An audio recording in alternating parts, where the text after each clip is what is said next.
ஸ்ரீ வராக புராணம் 6ஆம் அத்தியாயம். ரைவ்யன் வாசு. பிரம்மதேவரின் வழி வந்தவன் மன்னன் வாசு. வாசு ஒருமுறை தேவகுரு பிரகஸ்பதியை காணச் சென்றான். வழியில் சித்திரரதன் என்னும் வித்யாதரன் எதிர்பட்டான்.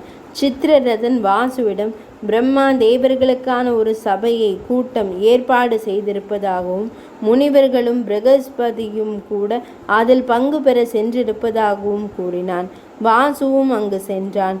கூட்டம் முடிந்து பிரகஸ்பதி வருவதற்காக காத்திருந்தான். ரைவ்ய முனிவரும் பிரகஸ்பதியை காண வந்திருந்தார். கூட்டம் முடிந்து வெளியே வந்த பிரகஸ்பதி இருவரையும் கண்டார். என்ன வேண்டும், நான் என்ன செய்ய வேண்டும் என்று பிரகஸ்பதி கேட்டார். அப்போது வாசுவும் ரைவ்ய முனிவரும் ஞானமா செயலா, எது உயர்ந்தது சிறந்தது என்று கேட்க, அப்போது பிரகஸ்பதி அதை உணர்ந்த ஒரு கதை கூற ஆரம்பித்தார். 6ஆம் பகுதி நிறைவடைந்தது.